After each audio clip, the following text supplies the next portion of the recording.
আগেই জেল থেকে পালিয়েছিল। অনেকদিন ধরেই খুঁজছিলাম, এইভাবে পাবো তোকে ভাবিনি। তার মানে আপনি আর সুন্দর দুজন জুটি বেঁধে এইসব করে বেড়াচ্ছিলেন? আপনি তো লাহিড়ী বাড়ি সর্বনাশ করবেন বলে কম কিছু করেননি। এখন কলেজের নিরীহ ছেলেগুলোকে আপনি টার্গেট করেছিলেন। আচ্ছা, আপনাদের দুজনের মধ্যে মানে এত পরিচিতি হলো কি করে? আপনাদের দুজনের মধ্যে লিঙ্কটা কোথায় বলুন তো? আরে সুন্দর, তুই সুপারকে কিভাবে চিনলি বল? চুপ করে আছিস কেন বল? সবই লীলা স্যার, প্রভু যা চান তাই হয়, সবকিছুর ব্যাখ্যা হয় না। এই বাজে কথা রাখো, খালি আজে বাজে ডায়লগ। কে বলেছে হ্যাঁ এসব? আর এই যে তুমি জামাইবাবুকে চিনলে কি করে? তোমরা দুজন এক হলে কি করে বলো তো? ভিকটিম আমরা, ভিকটিম তোমার ভিকটিম আমরা। ভিকটিম? ভিকটিম নাকি আপনারা যারা মানুষ খুন করে বেড়ান? ময়ূকবাবু এদেরকে নিয়ে যান। এরা এরা এক একটা নিরীহ ছেলেকে, এরা না জানি আরো কতজনকে হবে প্রাণে মেরেছে। এরা নাকি আবার ভিকটিম। এমন শাস্তি দিন যাতে এদের মৃত্যুদণ্ডই হয়। কতবার আনন্দী লাহিড়ী, আর কতবার আমাকে তুমি জেলে পাঠাবে? পৃথিবীর কোন জেল এই সুপায়নকে আটকাতে পারবে না, কোন জেল আটকাতে পারবে না। পারবে। একবার ফার্স্ট ট্র্যাকে কেস উঠলে তখন মৃত্যুদণ্ডই হবে। ফাঁসিও না আপনাদের জন্য খুব কম। চল সুন্দর, অনেক দূর জাল বিছিয়েছিলি, নিয়ে চলো। সুজনও তোকে বাঁচাতে পারলো না রে সুপায়ন, জেলে তোকে যেতেই হবে। অফিসার চল।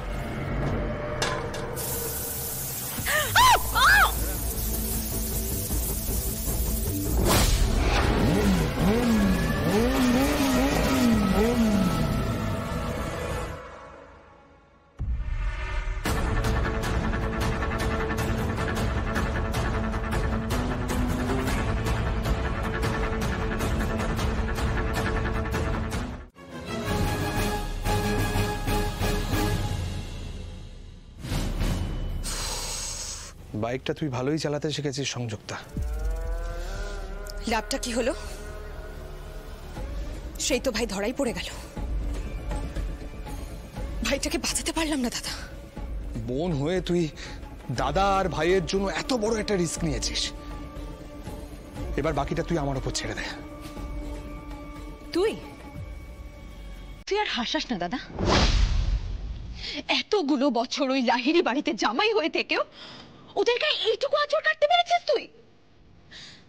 উল্টে মা জেলে গেল আর ভাইটা আজ ধরা পড়ে গেল। সংযুক্তা বিশ্বাস করে আমি সব রকম ভাবে চেষ্টা করেছি। আমি যতদিন ওই বাড়িতে ছিলাম না, ওই বাড়ির কাউকে শান্তিতে থাকতে দেইনি, কাউকে না। রিয়েলি? শুধুমাত্র এইটুকুর জন্য তুই ওই বাড়িতে ছিলিস?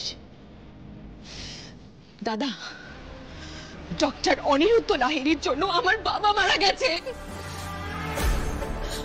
আমরা শুধু বাবা মরে যাওয়ার কষ্টটা পাইনি রে, ওই কষ্টের মধ্যেও, ওই শোকের মধ্যেও সমাজ আমাদেরকে বুঝিয়েছে যে অপমান কাকে বলে। লাহিড়ী পরিবারটা এতদিনে ধ্বংস হয়ে যাওয়ার কথা ছিল দাদা। হবে হবে হবে, হয়েছে তো। এতদিন ওয়ান্টেড ছিলিস আর এখন নিজের নামটা মোস্ট ওয়ান্টেড লিস্টে তুলে ফেলেছিস। আরে মা তো অন্তত সুন্দরকে আড়াল করে রাখতে পেরেছিল, তুই তো সেটাও পারলি না। এই তুই কার শেষ হওয়ার কথা বলছিস বলতো? আমাদের নাকি ওদের? তুই বরং এই ডেরাই থেকে এইসবই কর, হা হুতাশ আপোষ। আমি যাচ্ছি। চেনা মানুষকেই তো মুখোশের আড়ালে থাকতে হয় ঠাম্মি। যে এতদিন সুজন সেজে ছিল, সে মানুষটা কিন্তু আমাদের বাড়িতে একটা সময় থাকতো। শুধু তাই নয়, সে দিনের পর দিন খুনের পর খুন করে গেছে, মেডিকেল কলেজে অঙ্গ পাচারের ব্যবসা চালিয়ে গেছে। তার উপর আবার যারা পাশ করতে পারেনি তাদেরকে কলেজে ভর্তিও করেছে। শুধু তাই নয়, পাবলোকে খুন পর্যন্ত করতে চেয়েছে। কে? সুপায়নদা।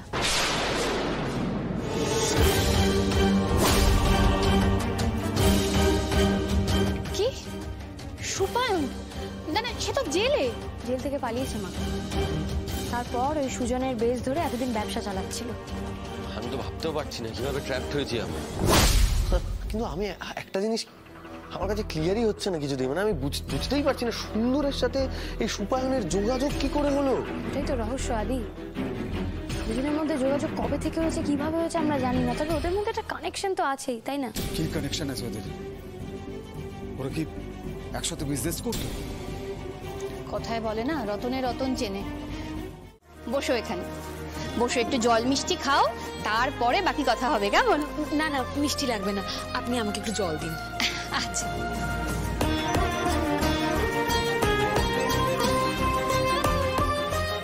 নাও মা।